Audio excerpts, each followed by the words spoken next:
इस डिक्टेशन की स्पीड होगी 80 शब्द प्रति मिनट। डिक्टेशन शुरू होगी 5 सेकंड बाद।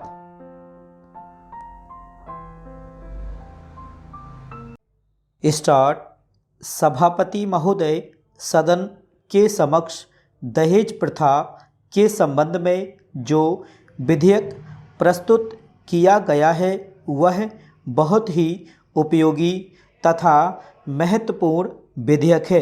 मैं इस सदन से निवेदन करना चाहता हूं कि इस विधेयक पर विस्तार से चर्चा की जाए और ऐसा कानून बनाने की सिफारिश की जाए जिससे समाज की इस बहुत बड़ी बुराई को जड़ से मिटाया जा सके।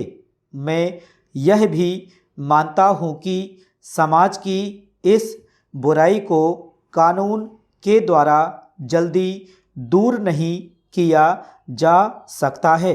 कानून के साथ साथ कुछ ऐसे कार्यक्रम भी हमें बनाने होंगे जिनके माध्यम से देश की जनता को इस बुराई के विषय में अच्छी तरह से समझाया जा सके।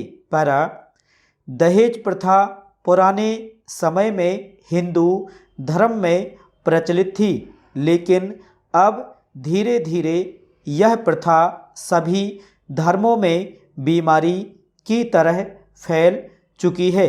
अब धीरे धीरे एक व्यवसाय का रूप ले चुकी है।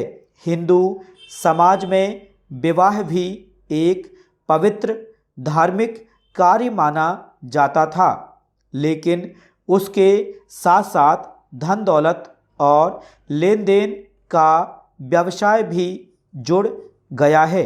महोदय, इस बुराई को दूर करने के लिए हमें कानून भी बनाना होगा और साथ साथ पूरे देश में इसके लिए हमें एक जनमत भी तैयार करना होगा जिससे लोग इस बुराई के विषय में अच्छी तरह से जान सकें। बाल विवाह को रोकने के लिए कानून बना हुआ है, लेकिन हम देखते हैं कि हजारों बाल विवाह हो रहे हैं।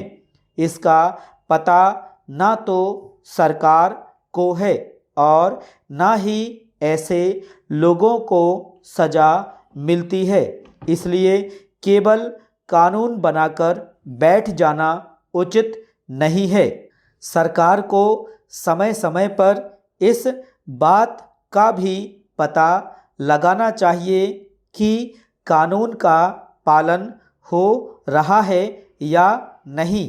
पैरा, मैं आपसे निवेदन करना चाहता हूँ कि केवल कानून बनाने में सामाजिक बुराई को समाप्त नहीं किया जा सकता है। इस प्रकार की सामाजिक बुराई को समाप्त करने के लिए हमें समाज में जाकर काम करना होगा।